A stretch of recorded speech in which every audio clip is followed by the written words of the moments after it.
Hi, welcome to AFTV. I've got Graham with me. We've just beaten Crystal Palace 4-1 here at the Emirates. Graham, 4-1, 10 games to go. We're ahead of City. It's looking all rosy. Now, I know you want to break down the game a little bit, but how much of a bounce back is this from Arsenal after Thursday night? It was a much needed win, Cecil, wasn't it? We had to come here and win today. Having gone out the Europa League, we had a great reaction today. I have to say that. 2 goals and assists by our star boy, Bukayo Saka. Another irrepressible performance. It's 22 goal involvements now in 25 games for Bukayo Saka. He really is in the form of his life, isn't he? And he came into this team when the team was playing poorly and excelled, and now he's excelling as the team is playing well. I just want to make that point. I want to talk about 2 players today, Cecil. I want to talk about Gabriel Martinelli, and I want to talk about Granit Xhaka.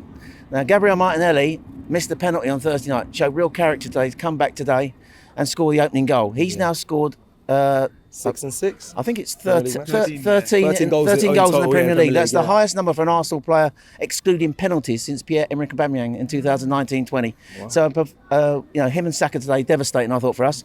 The player I really want to talk about, though, is Granit Xhaka. Yeah, his arc, by the way. Yeah, Granit Xhaka, I don't know if you guys here remember, but 3.5 years ago, he was subbed off against Crystal Palace, the same opponents. I think many of us remember. Yeah, threw down the armband and the crowd, hated him, didn't they? Booed him. And Emery sort of like made him captain, but didn't get the most out of him. But what Mikel Arteta has done in this structure, the way he set the team up, he's getting the most out of Granit Xhaka in this left-sided number 8 position. And today was something like his 11th goal contribution of the season. He's, for the first time in his Arsenal career, Cecil, got more goal contributions than bookings. So I think this was a redemption today for Granit Xhaka. Yeah. I also want to talk about Mikel Arteta, his coaching. Now, that second goal we scored today was straight off the training ground. The way that Saka, I was talking to Clive Palmer today of Arsenal Vision. Clive, who I massively respect as a tactical guy who understands the game far better than me. He was talking about the way they used to smash Saka out wide and the way Arteta's dealt with that by moving him to make these out-to-in runs. But it needs someone like Ben White to understand where to make that inverted pass to get Saka into the space to actually put that goal away, which he did really well. So, and I think he's coaching in this team now, the structure of the team in and out of possession now is really elite today. I thought you saw also the way he created a structure, Cecil, that basically enables us to sort of like counter press really well. And I thought the difference between the 2 teams today, obviously I think we're technically superior, but was in the coaching. I think Palace are not great pressing off the ball, and I think the difference between us and them today was really clear, led by Leonardo Trossard. His work rate at the top today, and he got another assist today, didn't he? It was absolutely superb. Mudryk who? Mudryk who? What a great point.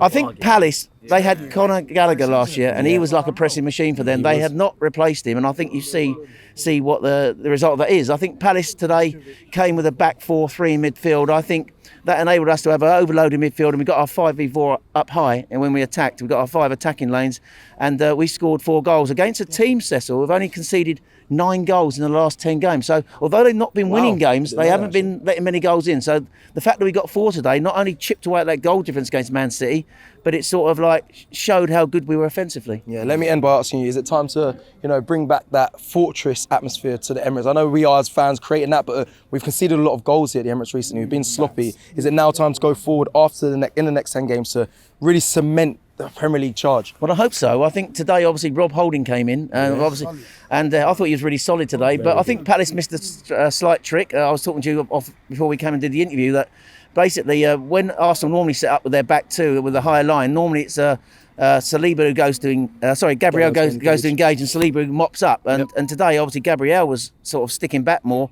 Holding was the one engaging. So for Palace really to try and play around Arsenal, I think they really had to go wide and to try and stretch and get Holding out wide, which they didn't do. We had one dodgy period in the game, Cecil. Just after we went 3 up when Granit Xhaka scored, they pulled a goal back from another corner, from a corner. And then they had that chance where it flashed across our goal. Was it Zaha? Put it in between that could have been Gabriel 3-2. So we had a little wobbly moment there. But apart from that, I thought today were really solid. And the fans have been up for this all season, Cecil. We're getting closer and closer. We can almost like smell it, taste it. But, can see it. And I think going out of the Europa League is going to be a blessing. I agree with what Robbie was saying earlier. I don't think if we'd got through to play, would have been Juventus we would have played. I don't think we haven't yet got the squad. I think to compete for 2 trophies, and this by going out of that, I think gives us our best chance of winning the first Premier League for 19 years. Shop for AFTV merch at shop.aftv.co.uk. Subscribe to us on YouTube. Follow us on Instagram, Facebook, Twitter, TikTok, Snapchat, and Twitch. We've got content for every platform, so check it out.